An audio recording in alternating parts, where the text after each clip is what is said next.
Oh hi, guess what? It's that day. I go to Cancun. Oh my god. So like, I just worked fucking 10-hour graveyard shift. Like, yeah, I'm just waiting for the crew bus. I like clean my camp room, and I'm like staring out the window at a bunch of snow and shit. And I'm like really, really, really happy to go to fucking Cancun tomorrow. Oh my god, like yay! So yeah, I should be there by 10:30 a.m. tomorrow. And I have a 7-hour bus ride tonight. I gotta find some shitty hotel in Edmonton.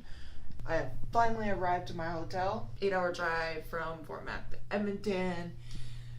Like, there was a lot of nuts drivers. Like, we almost got hit twice. There's tons of police everywhere. The actual van, it was a little cramped, but I had like a really good time talking to my 2 coworkers. They're pretty awesome. And yeah, I'm just gonna relax for a bit, you know, kick up my feet. It's nice to just be in a big room. Look at this. Compared to camp, this is a fucking mansion. It's me, Mike, and I am exhausted. I am so tired from working 3 weeks in a row with no days off for like 10-11 hour days out in the middle of Alberta. Like, the second I got into this hotel, I laid down on this big comfy bed here. I can't get up. I just can't do it. Like walking over to turn the TV on, so much work. Walking to the superstore, so much work. But I know I need to go to the superstore because I have a high metabolism. Just look how scrawny I am. See that? Yeah, I have a high metabolism, so I really need to go to Superstore because I'm gonna be on a plane for like 8 hours, and my metabolism is gonna like, I don't want to have a headache when I arrive to Cancun like I did when I was in Hawaii and Puerto Vallarta. Lately, if I don't eat enough, and since I'm like so addicted to caffeine, I just like get these headaches once I arrived at my destination, and it completely ruins the first day. So it's 1 a.m. I just turned on the light, so I can barely see anything, but I'm just too excited, you know? I am too excited. I just cannot fall asleep. It's like, what, 1 a.m. I set my alarm clock for 5 a.m. My flight's at 10 a.m. Well, I guess I could have said it later, but I'm always one of those super early travelers. I don't want to miss our flight because that's a lot of money down the drain, and I is tired. I hear sheep. So I'm at the airport. Security went smooth. Check-in was a bit awkward. I don't really feel comfortable vlogging in the airport, but this airport is like really nice. LA, take note. So I'll show you around like a silent film or whatever.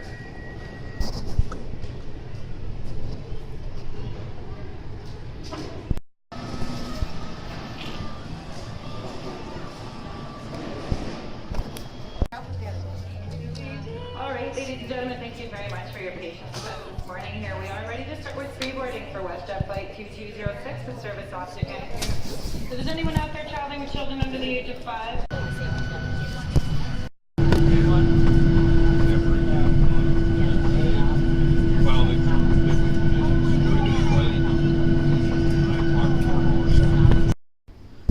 So, here I am. Cancun, baby. Holy fuck. I'm all out of breath. Can you tell? I have the story for you. Oh my god. Here, just let me show you around first. So, over here we got the TV. And we got a couple cool ass beds. And you walk over here. This is a junior suite, by the way. So, if you walk over here, you get the washroom. Look, I'm already being dirty. You got the washroom. The literally rusty ass tub. We definitely ain't a ritzy ditzy hotel this time, but it's cool. It's cool. A lot of locals stay here. Well, not local, like, not like they're just Cancun. It's like a lot of like light-skinned Latinos are here, and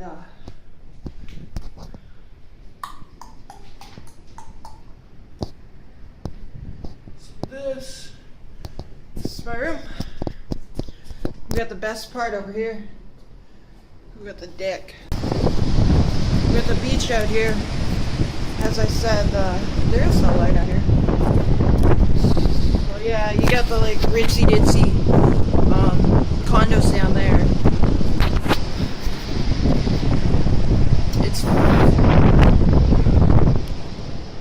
It's funny because like I was telling the girl, there was a really good looking Latino girl, by the way.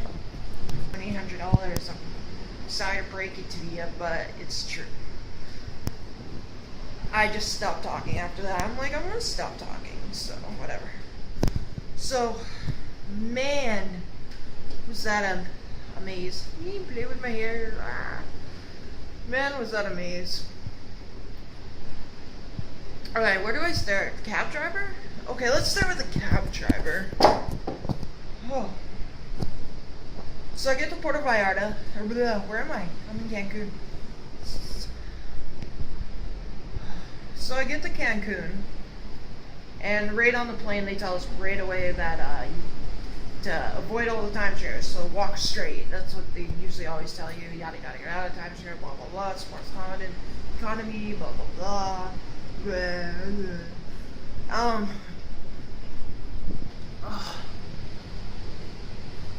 Anyway, so I get off the plane and I try to book a taxi.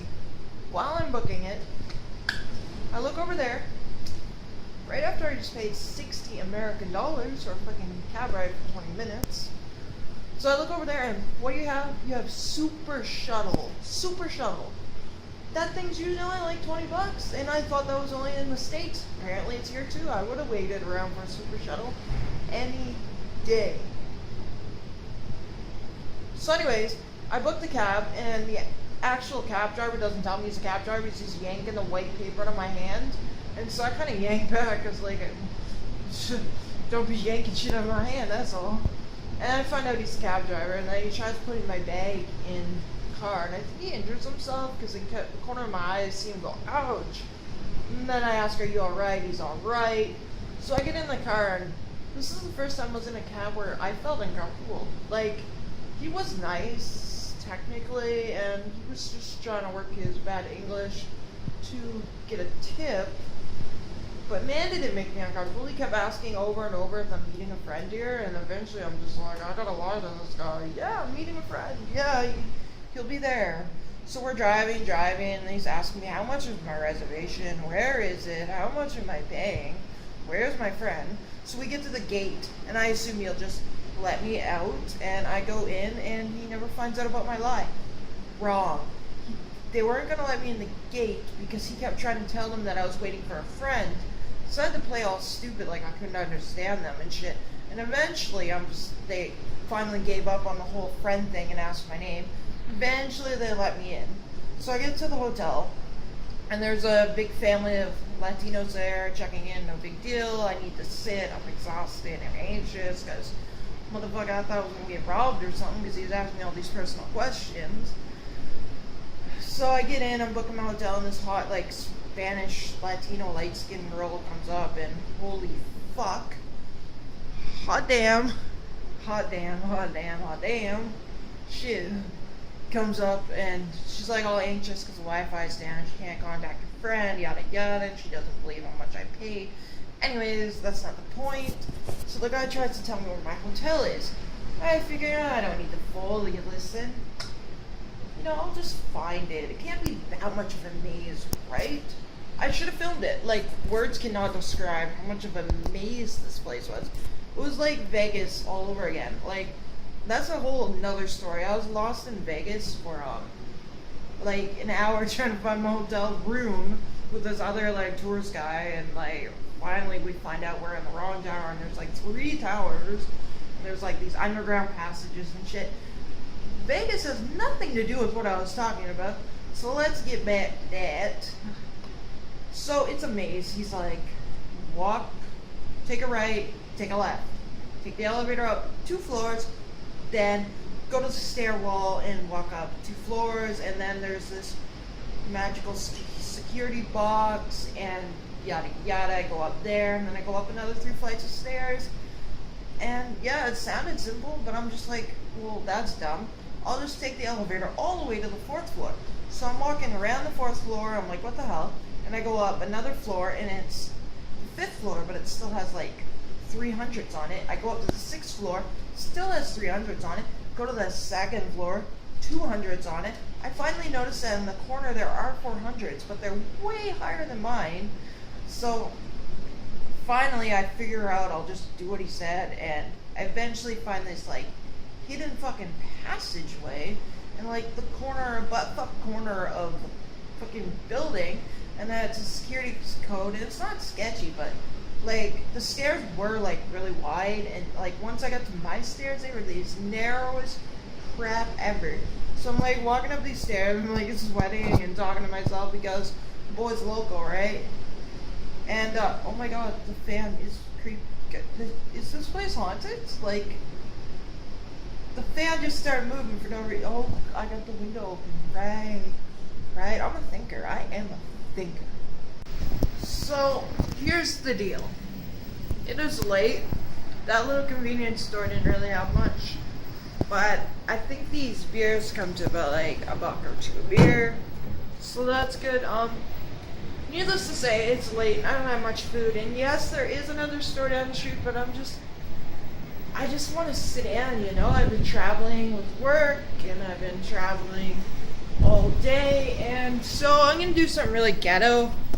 And I know, I'm in Cancun, and I'm going to cook with this, take dish, I'm gonna take some of dish, yep, I'll put that right in there,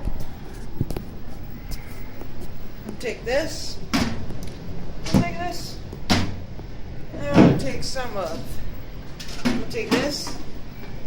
It's gonna be my meal tonight. Craft dinner in a fucking microwavable glass.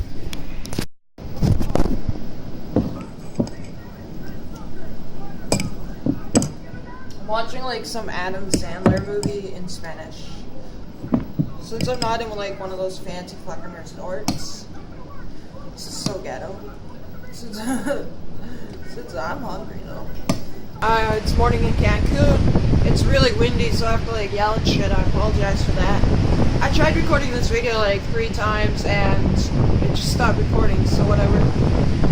I woke up from a good dream. The housekeeper kind of was knocking at like 10, which fair enough, tourists go out at like really early and walk up and down the beach. But I wasn't all about that because I have been traveling for like 2 days and stuff. There's no coffee here, so I took a caffeine pill, which means I'm gonna walk down to the hotels down there. If you can see them, yeah, at the very end there's a shopping mall, so I'm gonna go check that out, buy some coffee and stuff. Last night I got like instant coffee and leche and some beer for 150 pesos. I think that's just under $20. It's still like $1 a beer, so it's still like really, really cheap. It's a bit cloudy out. You can tell by looking at some people, they're a bit cold. The locals of Mexico, but not necessarily Cancun, they don't seem to be as cold. But you can see a bunch of like tourists like with the blankets wrapped around them, and you know, a bit cold, but I mean it's not Canada cold, where you get a migraine within 30 minutes of being in like -40.